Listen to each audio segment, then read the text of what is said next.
Good morning. Welcome to another What's Up with the Market webinar. Today I'm going to go through, as I normally do, markets status update, and I'll try and inflect a little bit of a mechanical emphasis on it, if you like.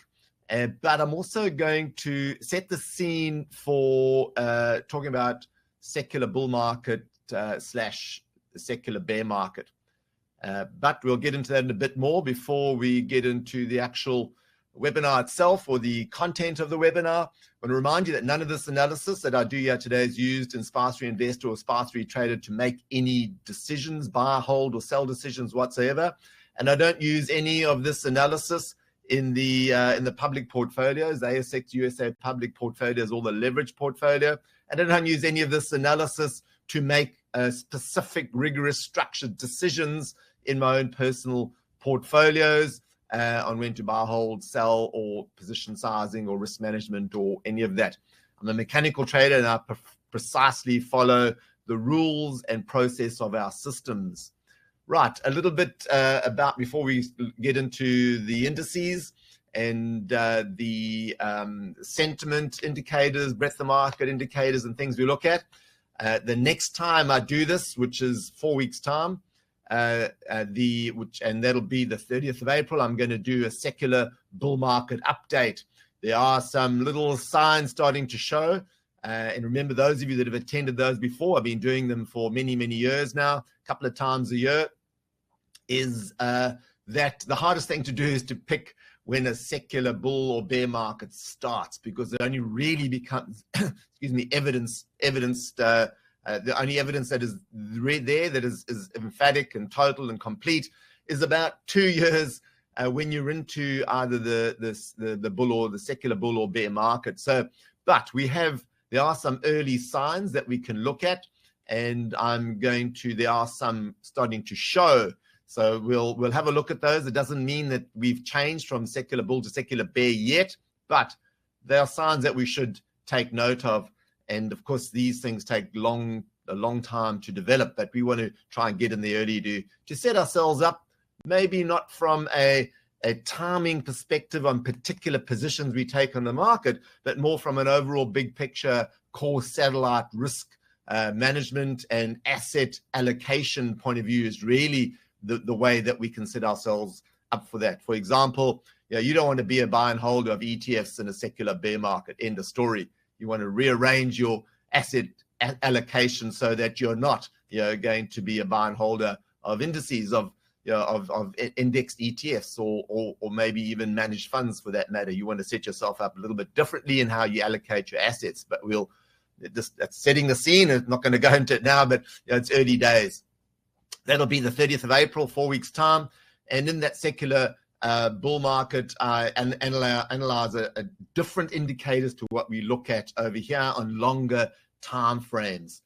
So we'll look at those. The bottom line, as I said, you don't want to be a buy and hold investor of stocks or index ETFs, and even other asset classes as well, during a secular bear market. And in my book, in the book that I wrote, Blueprint to Wealth, in secular bear markets, all asset classes fall, even target date funds and balanced managed funds, and all of those take a beating. But there are a couple of asset classes that you can look at that can stave off. One, cash, going to cash, hence it means you need some timing, and the other are some other asset classes you can look at. And so we're going to start exploring this. I don't think we're there yet, but we got to look at those signs and be prepared for asset allocation, big picture, and core satellite asset allocation, that framework that we talk about in our training. Right, everything we cover here today is of generic investment advice. There's no specific or personal investment advice in these sessions. Okay, on to the Dow Jones. Dow Jones, I'll just zoom out a little bit over here. We are still in this channel, this rising channel. You can see that we have ups and downs, which is absolutely normal. But and I have to say that because when we have downs, people, so what are we doing in a down market? And they know it's going to happen, but they don't like it when it happens. And the degree to which they don't like it is the degree to which they make mistakes Why? Because they're uncomfortable, they're disappointed, all sorts of things, because they see a bit of red around. But when you look at the big picture, you know, oh, ho-hum, it does this all the time. And but there's the trend, the longer term trend is still intact. Let's zoom in here. So we're in the middle of the channel, and a retracement was probably necessary looking at the Dow, because we were bumping our head on the upper channel line here. So we've had a retracement, we've had a bit of reprieve. How far have we come? Remember, I said at the last session, and we'll look at this on the other indices as well, is we've had a 23.6% retracement, and now gone approaching a 38.2. And I said 38.2 in a secular bull market's quite normal. In fact, you want them to happen, and that's this run up from started back over here in October 2023. You could do a longer term one all the way back here to September 2022. But and that would give a shallower retracement. If you go back further, it wouldn't be quite down to a 38.2. It'd be even shallower, because we've got a longer time frame we're looking at, and you can do that analysis yourself. But you know, a 38.2 would be quite normal here. So what's happened? I'll just quickly put on a where we here the swing chart, and we've had a little bit of some resistance at this upper level. That's the first point here where the resistance zone started, this all-time high. Retrace came back, found resistance again, 1, 2, 3, fallen away, big swing down, now swing up. And now what we need to see is we are between this 23.6 and this 38.2% Fibonacci retracement level, is whether we find a trough here and have a higher low, and then a rise and a new higher peak to see if this turns. That's the first thing we're looking at, but we do want a 38.2 to hold. If it falls below 38.2, then it's starting to get a little bit iffy, because one of the main tenets, if you like, of a secular bull market is that retracements, in medium to longer term Fibonacci retracements, that is of medium to longer term trends, is that the 38.2s hold, 38.2 retracements hold. In secular bear markets, we have 50, 61.8, even have 100% retracements and that's what a significant trait is of a secular bear market. Bull markets, we have shallow retracements, and of course, the big retracements are psychologically hard to handle, and they are 40, 45, 50, 55, 60, even 80% falls that we have in indices. So those are the ones that I say we've got to stay away from. That secular bear market. We're still in a secular bull market at this stage. So this is pretty normal, is what I'm saying, is a retracement like this. Of course, what the market always does in retrospect as it goes, it has to have a reason. So it goes and attaches some kind of geopolitical or whatever reason onto why we're having this retracement. And of course, the one that's being touted around is tariffs. And that was the obvious one. And well, if the tariffs aren't going to go away any time in the near future, they're going to be around for a while, it looks like. And of course, anything can happen. But if tariffs are going to stick around for years, well, then if tariffs are the one and only reason, then then that logically you've got to expect that the market is going to keep going down and down and down and down and down while tariffs are in play. Well, that typically doesn't happen. Even world wars haven't stopped markets from rising. And sure, when the short-term news hits, there's an effect. So tariffs isn't the reason, is what I'm saying. Although in the short term, human beings have got to find a reason, and they're going to latch onto those reasons. So if the market does rise from here, guess what? They're going to find a reason in hindsight, in retrospect. So I'm just saying to you, tariffs is not the one and only reason that this market has retraced. There are a bunch of other reasons, and net, as you know, the net effect of a combination of all of the news, noise, fundamentals, non-fundamentals, financial, non-financial variables that are at play there, we have a net negative effect from time to time, which leads to a downtrend. And then we have another, and then we'll have all these other variables will conspire and collude together, and we'll have a rising prices into an uptrend, and that means because the net of all those variables is a positive. And at the moment, we're kind of sitting in no man's land trying to decide which one gets the upper hand over here. And these are difficult times in the market, and the more difficult the market is, the more you need to have an objective decision-making support system to be able to keep you on the straight and narrow and not just be knee-jerk reaction to news and noise all the time. So this is pretty normal stuff where we are at the moment. Having a look now at the S&P 500, also sitting between a 23.6 and a 38.2 retracement, and I've based that around about the same time, October 2023. Sorry, the one thing that I didn't mention, wrong way, on the Dow Jones is that we do have a rising relative strength relative to the S&P 500, and we tend to see the Dow has outperformed by going down by less relative to the S&P 500, the broader market, during what we call risk-off time. So when there's a bit of negativity around, the Dow tends to outperform the S&P 500. So that's another sign that there's weakness around.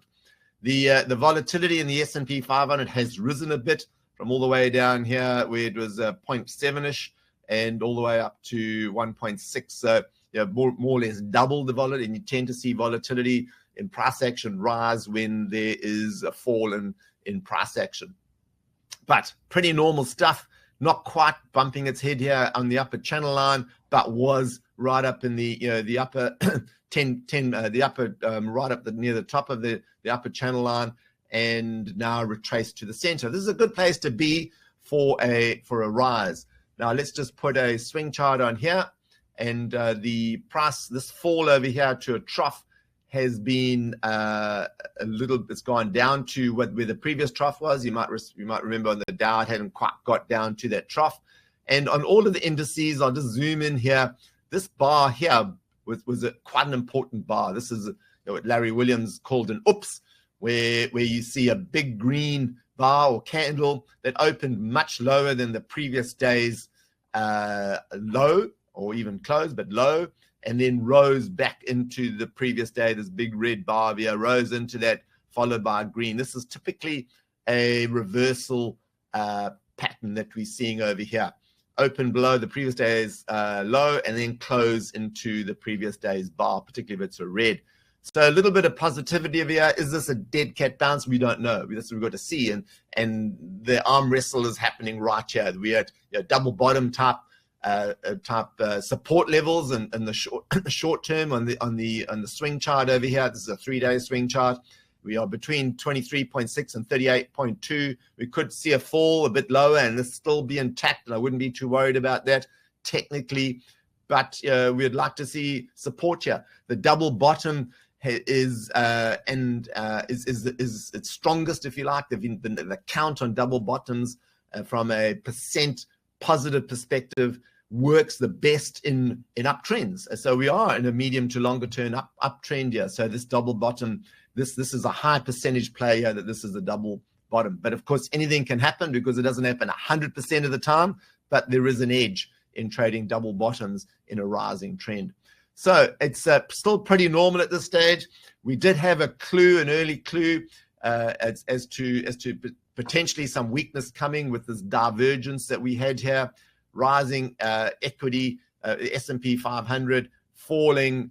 This is a cumulative new high, new low. So we started, while the market was rising, we started getting new 52-week lows. It's a sign of weakness, just an internal market. And the same happened with the cumulative advanced decline line. We had rising peaks over here in the index, and we had falling advanced decline, which meant that more stocks were falling than were rising. So that weakness played out, and we did have. Now that doesn't happen at every market top, but but it does.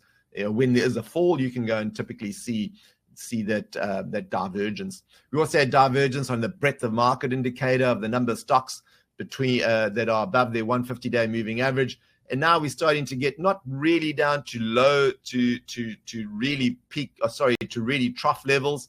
They are down over here when we fall below this 15%. That's about 15% stocks that are above their 150-day moving average. But we are getting down to levels over here, which from a breadth of market and point of view are showing an oversold status on the market in a secular bull market. Same. Okay, now let's have a look. So the breadth of market and the sentiment indicators are saying, yes, there's weakness, and they're confirming each other. Let's now look to the US dollar. US dollar correlation, so effectively the US dollar index versus equities go in opposite directions, and we haven't, and I've marked these most of the time. Sometimes they go in the same direction, like happened in this period of time here, which does happen because there's never 100% or 0% of anything in that we are measuring in financial markets. Just edges somewhere in between probabilities of 0 and 1. Here, I've got the smooth indicators telling us that this is a risk-off market. So we've got a rising relative strength comparison between the US dollar. The base chart here is US dollar. So that rising means US dollars rising, which typically means weakness for equities. So the US dollar kind of going sideways at the moment, but the momentum is up. So that's also risk-off. Looking at the Russell growth versus the Russell value index. Value index at the bottom, growth over here. You can see naked eye growth has fallen by a lot more. That's come through the relative strength, and the index, the CIROC indicator, which is the smoothing of the moving average we've got here, is showing also risk off, so negativity there.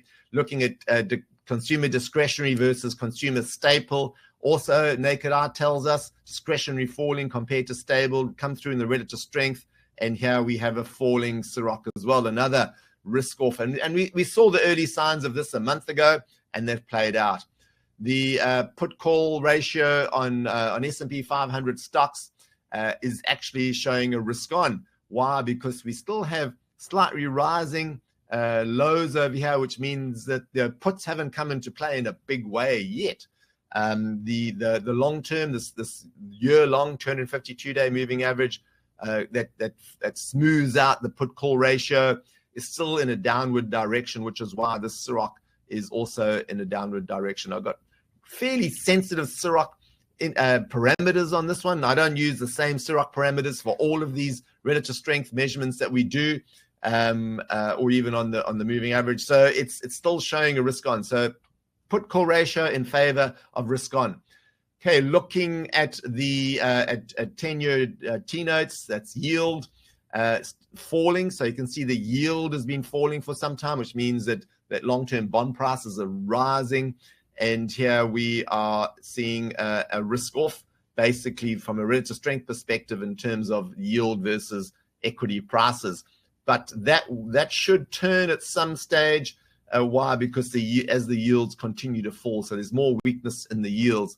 Looking at 20-year bonds, bond price, these should go in the same direction. A little bit of divergence over here. We're effectively falling but rising bond prices, and as yields fall, bond prices will rise. Now, which one's are equities going to follow the bond prices rising and yields falling, or are there other variables in the market at play at the moment that are overpowering that relationship? And of course, the major variable is tariffs, and that'll happen from time to time. So that's showing potentially that equities might rise a bit, but not yet is that a risk on indicator. You'd expected to have had a lot stronger rise in the fear index and the VIX index, which hasn't really materialized. It stayed down here at relatively low levels, given that rise was pretty gentle in the VIX and the volatility index. So that's neither, it's kind of in no man's land, but you would have expected a higher rise in the volatility index. Okay, looking now at the NASDAQ Composite. Some of the things, two other things I should have pointed out from a mechanical perspective on the Dow Jones. I've gone back to the Dow Jones. There was a sell signal that occurred on the 3rd of March on the Dow Jones using our mechanical timing. The same happened on the S&P 500 on the 4th of March, so a day late. 3rd of March as well. And on the NASDAQ, that happened a lot earlier. NASDAQ, we had weakness in a mechanical sell signal on the index back here on the 31st of December. So some 2 full months before we had them on we had sell signals on the other 2 indices. So that from a relative strength perspective, relative to the S&P 500. So comparing the two, that's what this is showing here. So So the NASDAQ Composite underperforming the S&P 500 from round about that time, falling, which has meant the Ciroc has fallen as well. So this is also indicating a risk-off environment. And there's the down channel on the NASDAQ, still hasn't been arrested yet. And looking at the swing chart, there's a lower low there, and it's fallen below 38.2. That open close reversal has occurred right at the 38.2. Will it go to 50? 50 is still acceptable. I've done the same. That goes all the way to October 2023. So the Fibonacci measurements of the indices are apples on apples comparison. So what this is telling us is more weakness in the NASDAQ stocks, which has been made obvious in the press with what people going on about the Magnificent Seven having weakness.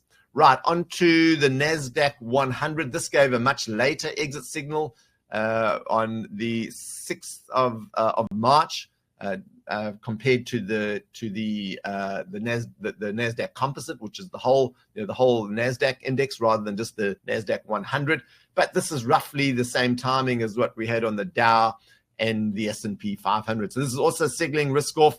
There's weakness relative to the S&P 500. So the NASDAQ 100 showed a bit more strength than the NASDAQ Composite and was more in line with the S&P 500 than what the NASDAQ Composite was, indicating that there was weakness in the smaller cap and the mid to smaller cap stocks in the NASDAQ. But this is definitely risk off. What's the Fibonacci retracement? Right on the 38.2. We'll put a swing chart on this and you'll see that this has fallen below the previous trough. So when this forms, is going to be a lower low. So now we've done the major indices, the US indices. The thing to be looking for here is if we do have some strength in the next few days, is that we make a new peak. That is, we want a higher high than this previous peak that's formed on all of these indices. That's the key thing, and we do want these Fibonacci levels to hold. They're all around about slightly above or slightly below the 38.2, and that's going to really run the theme, if you like, for where the markets go in the short term. The other thing to point out here is this longer term channel on the NASDAQ 100. Price has fallen out below it, and the same with the NASDAQ 100. So that's weakness, whereas the Dow and the S&P 500 are still within those channels. And we have to see which one weighs out. Do the tech stocks rise and catch up again with the S&P 500 and the Dow Jones, or is it vice versa? Do these tech stocks pull the S&P 500 and Dow Jones out of their channels into weaker price action? So we definitely are at an inflection point over here.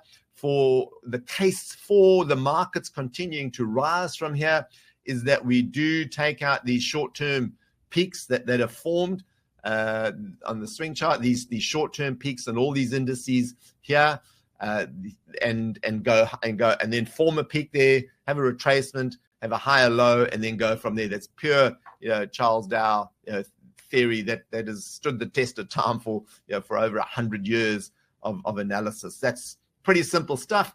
And these down channels that I've drawn over here, in taking out these peaks, we should break out the top of these channels as well. So here they are. To take out that peak over there, we would want the price would rise out of these channels. So we're looking for a higher peak, rise out of these down channels, and then a confirmation of support by the next trough that forms to be higher than the previous trough, which is already drawn on the chart over here. Pretty basic technical analysis stuff, and that's what we are looking for. Right, there's a data timing issue here. This particular chart, which is the cumulative high-low on the NASDAQ 100, that data point has not come through yet. So to actually get this looking correct, I'd have to just cut that out and go, where are we? Here we are. That's not going to take it up. But there was divergence over here. That'll correct when the next data download comes through. There was divergence over here, which is another early warning signal. And there's nothing that we can see from a divergence perspective here on the cumulative advanced decline on the NASDAQ that pre-warned us of this. Okay, and there's no divergence here either on the number of stocks above their 150-day moving average in the NASDAQ 100 either. Here we had rising peaks, and we also had rising to flat peaks over here. So there was no divergence early warning, and the peaks over here have been lower and corresponding with the actual price action on the NASDAQ 100. So there was no early warning signal there. Right, here's another early warning index that we use for growth and strength and risk on, which is the semiconductor sector within the NASDAQ composite, if you like. And I'm comparing this to the NASDAQ 100, this relative strength. So there's been weakness. So this sector has been weaker than the NASDAQ 100 itself. And that early warning signal came in, quite a long way back, August of 2024. And so it's been going for some time. So there's been this weakness in the tech sector has been around for many months now, and has definitely been weighing on the market. And there's been lots of negativity about it. Now remember, anything can happen, and the more negativity there is in a particular sector, the whole market, whatever it is, the more people expect that weakness to continue. And the more people there are that expect the weakness to continue in terms of raw numbers, the greater the probability is that from a contrarian perspective, we're going to get a turn and anything can happens. So don't expect that because things have been happening for a while, they're going to continue to happen. That is why we see 100% run-ups in indices, even in secular bear markets.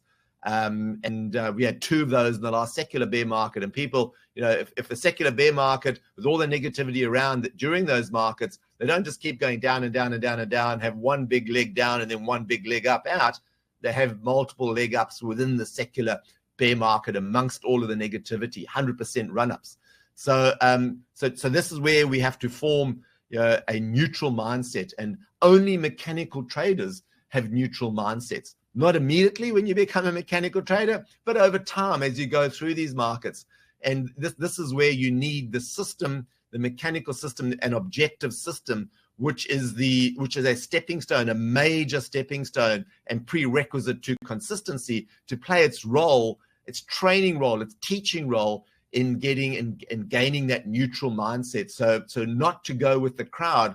And because there is a certain direction happening, that the assumption in an untrained, unskilled, trading mind is that direction is going to continue, and we know it's not going to continue forever. And they know that with their logical mind, but they don't act like that. They act as if it's going to continue forever. And what do? They take themselves out of the flow by stepping aside, and they step aside at the worst time when the market just about takes off.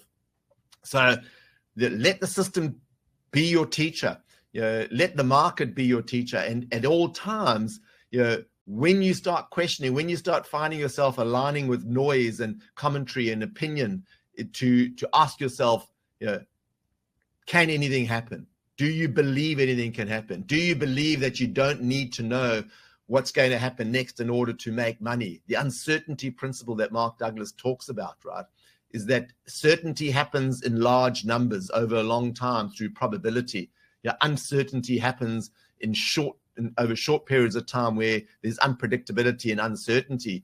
But we know that even with uncertain short times, we can become certain over a long period of time.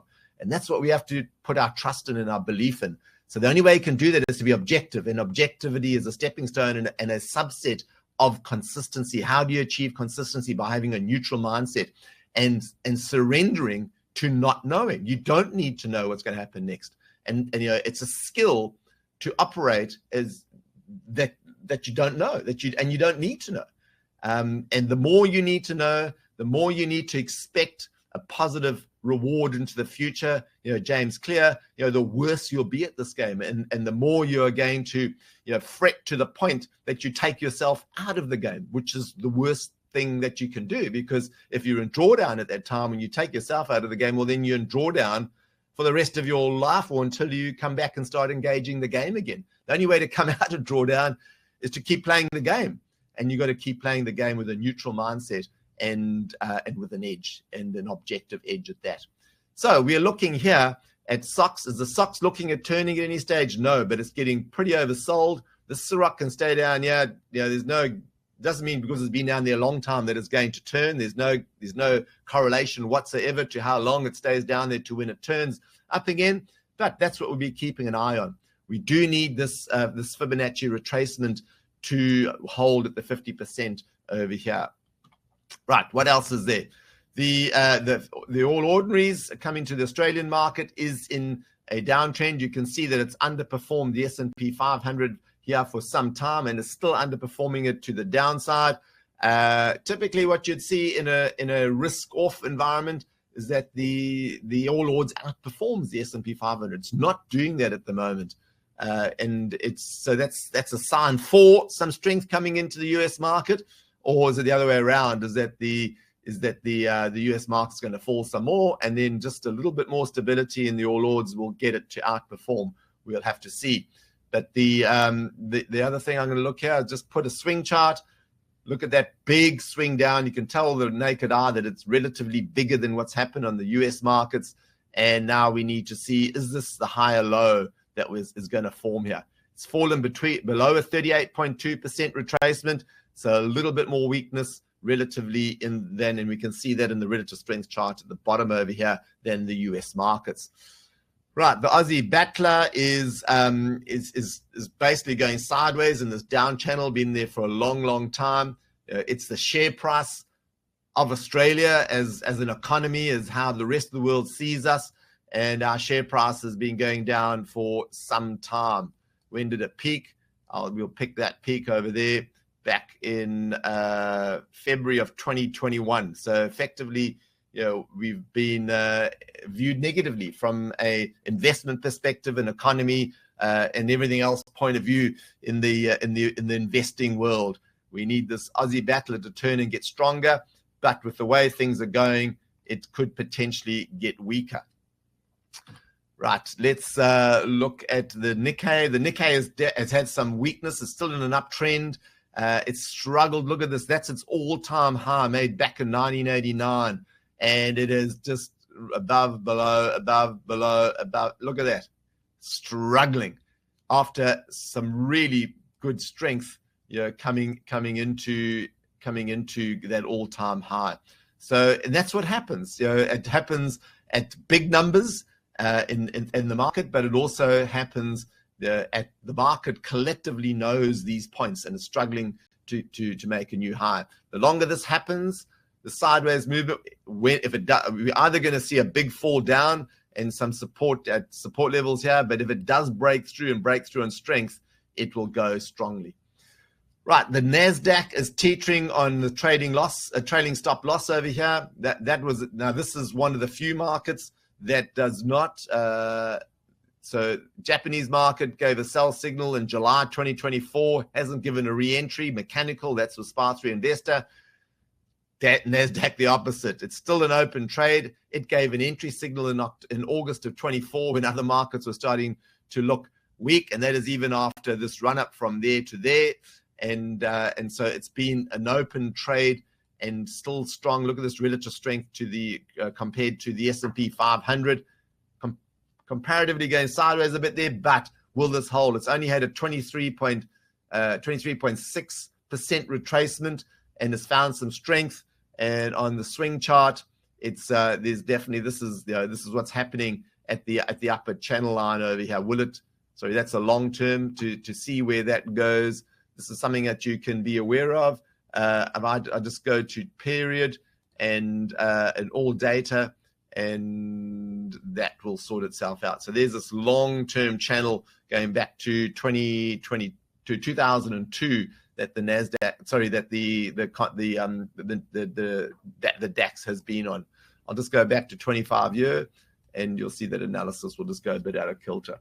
So it's a strong market, and so what is that? What are the opportunities for us? Well, if you do want to, there's a German ETF that you can look at, that you can invest in that if you want to, but that's getting pretty overbought at the time, probably a bit late for that. FTSE is above its all-time highs, which is that black line. That's the secular bear market all-time high, but relatively very weak. Look at this weakness here relative to the S&P 500 for a long time, for decades. It has been relatively weak compared to other markets, many other markets, Australian market, Dow, all the American markets, the DAX, and even the Australian market. So British market, but it is holding in. There's an open trade over here and on the index, and it's rising. So there's some strength in the rest of the world. BOVESPA is showing some strength. It's still in this channel, hasn't quite broken out above its all-time high, but it has found some pretty good strength as a developing market since January this year, and there you can see the outperformance on the S&P 500. The Chinese markets, that skyscraper strength after there, the skyscraper formed, and now another outperformance, and that is the large cap stocks. Not as much strength in the broad Chinese markets, but there is strength there as well. South African market has just broken out to a new all-time high, and there's a resource market that's doing well, and whereas Australian market is not. So South African market outperformance against the S&P 500. So there are pockets of strength as there are, and I'm not going to go through it now just due to time, but there are pockets of strength in the US market as well, and that would require some sector analysis, and we might do that in coming weeks if this market doesn't turn around and it becomes even more of a stock picking market. We'll quickly go to commodities, and it'll be a very quick session. I realize I've gone on a bit. The commodity resources, the CRB index is it's not called the Commodity Resources Bureau anymore. It's just the CRB index is struggling to break out above this resistance over here, and that resistance is a 50% line of this huge fall that we had all the way down to April of 2020. Strong rise up sideways now, which is what you'd expect. It's almost like a consolidation, and looks like it might be trying to break out above that 50 percentile resistance line. Right, big talk is gold.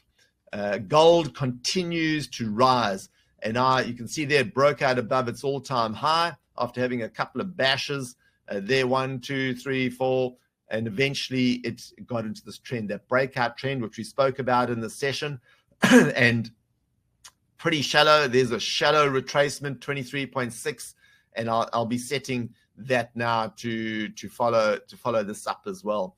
There's the relative strength compared to stocks. So the gold equities ratio is very much in favor of gold. When I do the secular bull market update, we'll look at the long-term gold equities ratio and where that is.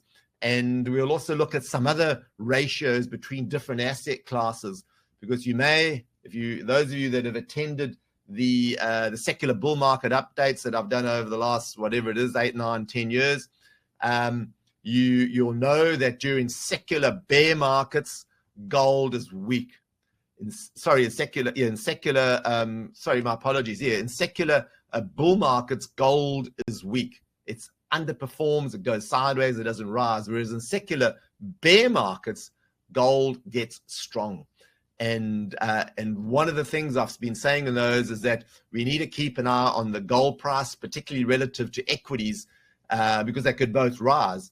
But relatively, when gold starts outperforming equities and it picks up a bit of a track record over many, many months and maybe even the year or so of that, that is probably going to be the first indicator of a secular bear market coming at some stage. Doesn't mean it started, but it's coming. And it's an early sign. There are some other early signs. That's why I'm going to do the secular bull bear market update in a month's time. But this is, and I'll mention it now, so this is part of the setting of the scene for that. Why does this happen? Well, it's relative to what's happening with long-term debt in the developed markets in the world. It's probably the biggest thing. So we will pull this apart in the secular bull bear market session that we do, and I'll show you what happened in the last secular bear market with gold and equities. But I'm going to start. I've started saying this a few months ago, but I'm going to say it even more emphatically now. Over the next year or so, it's not, you don't have to rush into it.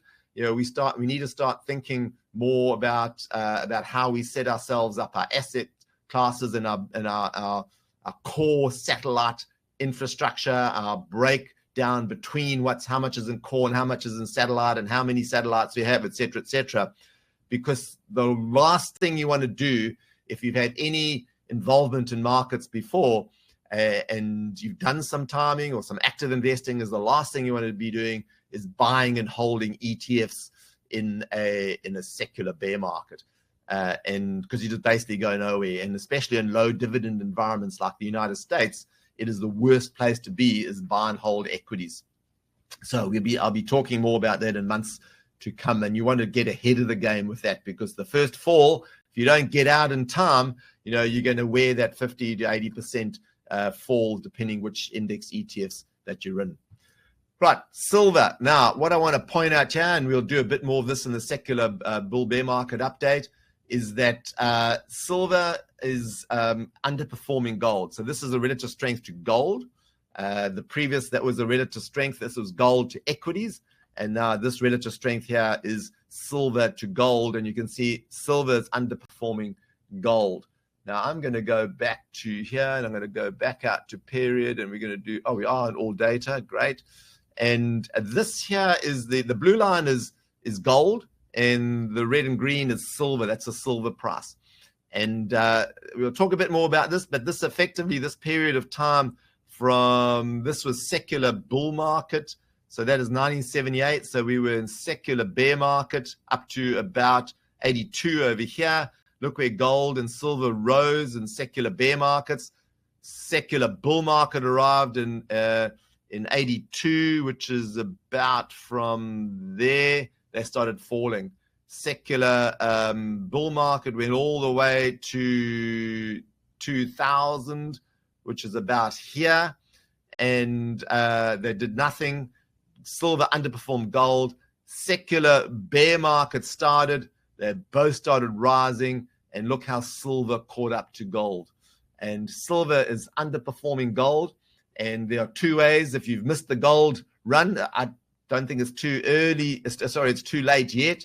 But if you want to play gold, the rise in gold, there's probably two ways to do it. One is silver, and one is the next chart we're going to look at. So this is a rough, and it's a very subjective rough median line that I've got here. But effectively, that red line is an indication, because it's relative strength of silver underperforming gold. And where would silver rise to? The red line. It typically does that and then overshoots it a bit. And this is showing that besides this, obviously the blue line is the relative strength line. I've just put a subjective red line, medium point, if you like, as to where they should be. And so there's some catch up over here for this blue line, which is the relative strength line, to get up to the red line, which is the average, is where the opportunity lies in silver, if you like, some kind of investment. So look at ways of profiting out of silver in the coming years. Right, copper is also another bellwether, is a bellwether stock, bellwether commodity for small to mid caps, underperforming equities all the way down over here. This is not equities, gold. And what you will find is that you can see how there's a copper gold ratio as well that also plays out during different long-term phases in the market, and we'll pull that apart in the secular bull market, bear market update as well. Okay, just quickly looking at oil. Oil is around about support and is bouncing off this line around about $75 a barrel, which is kind of a long-term average now for about 20 years, and overshoots it, undershoots it. This is COVID, so that's an outlier, but it's holding round about that average price, if you like.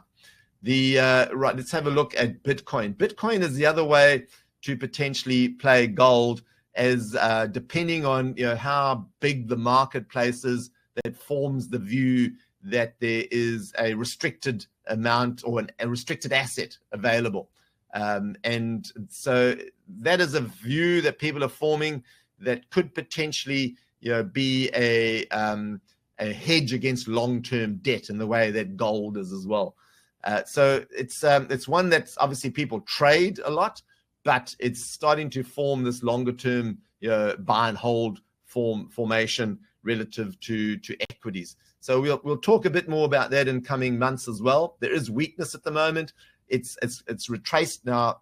The retracements that Bitcoin has are typically close to the 61.8. So where in equities you're seeing 38.2 as a solid retracement that is still maintains a long-term or a medium to longer term retracement for the case for continuing to rise. So equate Bitcoin, the 38.2 in equities, to a 61.8 in Bitcoin, just because it's a lot more volatile. So that's what it's had. This exit over here, which is a rough exit on using the Ciroc 26.9, and now we've had a buy signal in it as well. So has it based yet? It could go a bit lower. We'll just quickly look at the swing chart.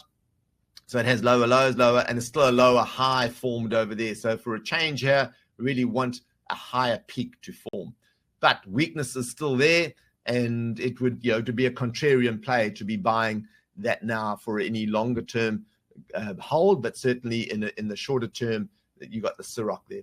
Ethereum is also given an entry signal here. It's had a huge retracement. Sorry, I haven't put the Fibonacci on there, but it hasn't really made a breakout into new high territory like Bitcoin has. But that's another play, if you like, against gold. Uranium has fallen below this support level, which was a very high support level. It's also broken out of this rising channel, formed a new down channel now, and we don't know where that's going to end. Iron ore is found as still on this base at $95. It hasn't really fallen below that yet, and is very important for Australia over the next 4 years, the way governments are going. Thermal coal has fallen out of this range down to we said there's a consolidation, maybe a new base forming here that has not become a new base by this falling out the bottom over here, and also plays a big role in Australia's future exports, etc., etc. So those three are big for Australian exports, which is not boding well. They both all three look to have weakness. We don't look at natural gas here, but that is another area.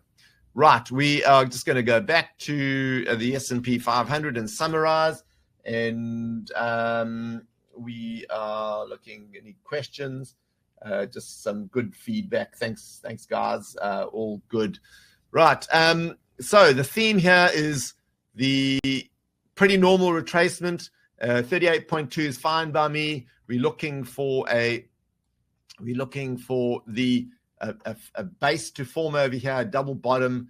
How's that going to form? Well, the 3-day swing chart continues to rise another day or two. That swing bottom will form, and then looking for a new high, a new peak to form as well. And that'll happen in the next month. And we will also want to see these 38.2 retracements supported and maintained, and not to fall below them, and also to remain in the up channel for the S&P 500. And that hopefully will pull for the rising case, will pull the NASDAQ and 100 and Composite back into their channel. And of course, the flip side, the down case, is that we have lower lows and we fall below the 38.2%, and then we have to reassess from there and look at the longer term secular bull bear market indicators to see, are we seeing the early signs here of a secular bull market forming? So all of that to come. I'll finish it there. There are no questions, and as always, I wish you consistent, objective, and peaceful, active investing.